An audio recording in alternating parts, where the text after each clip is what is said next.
السلام علیکم پیارے دوستو، بسم اللہ الرحمن الرحیم۔ ہم آپ کو حضرت علی کا قصہ سناتے ہیں۔ ایک گاؤں میں ایک نیک اور خوبصورت لڑکی رہتی تھی۔ وہ یتیم تھی اور محنت مزدوری کر کے اپنا گزر بسر کرتی تھی۔ وہ دن رات اللہ کو یاد کرتی اور لوگوں کی خدمت کرتی۔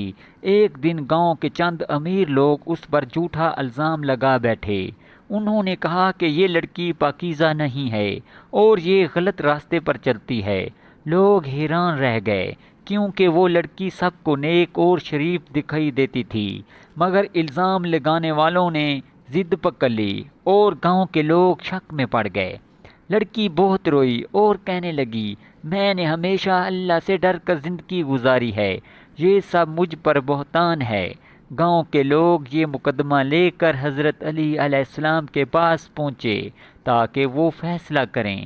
حضرت علی علیہ السلام نے سب کی بات سنی اور لڑکی سے کہا، بیٹی گھبراؤ نہیں، اللہ سچائی کو ظاہر کرے گا۔ پھر آپ نے ان لوگوں سے کہا جنہوں نے الزام لگایا تھا کہ تمہارے پاس کیا دلیل ہے؟ وہ لوگ خاموش ہو گئے، ان کے پاس کوئی گواہ نہ تھا۔ حضرت علی علیہ السلام نے فرمایا کہ اسلام میں کسی پر تہمت لگانا بہت بڑا گناہ ہے۔ اگر تمہارے پاس 4 گواہ نہیں تو ہمارے یہ الفاظ جھوٹ پر بہتان شمار ہوں گے۔ لوگ شرمندہ ہوئے، مگر حضرت علی علیہ السلام نے مزید تحقیق کرنا چاہی۔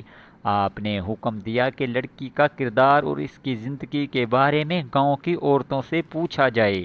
عورتوں نے گواہی دی کہ یہ لڑکی بہت نیک اور پرہیزگار ہے، کبھی کسی نے اسے برا کام کرتے نہیں دیکھا۔ حضرت علی علیہ السلام نے مسکرا کر فرمایا کہ دیکھو، جب اللہ کسی کو پاکیزہ رکھتا ہے تو دنیا کا کوئی الزام اس کی عزت کو نہیں گرا سکتا۔ پھر آپ نے الزام لگانے والوں کو سزا دی، اعلان کیا کہ لڑکی بے قصور ہے۔ لڑکی کی آنکھوں میں خوشی کے آنسو آ گئے، اس نے ہاتھ اٹھا کر اللہ کا شکریہ ادا کیا۔ حضرت علی علیہ السلام نے لوگوں کو نصیحت کرتے ہوئے فرمایا کہ یاد رکھو، کسی نیک عورت یا مرد پر جھوٹا الزام لگانا اللہ کے غضب کو دعوت دینا ہے۔ یہ لڑکی اب تم سب کے لیے عزت اور مثال ہے، اس کی خدمت کرو، اس کی مدد کرو۔ گاؤں کے لوگ نادم ہوئے، لڑکی سے معافی مانگنے لگے۔ حضرت علی علیہ السلام نے آخر میں فرمایا، انصاف ہمیشہ اللہ کے حکم کے مطابق ہونا چاہیے، نہ کہ لوگوں کی خواہش کے مطابق۔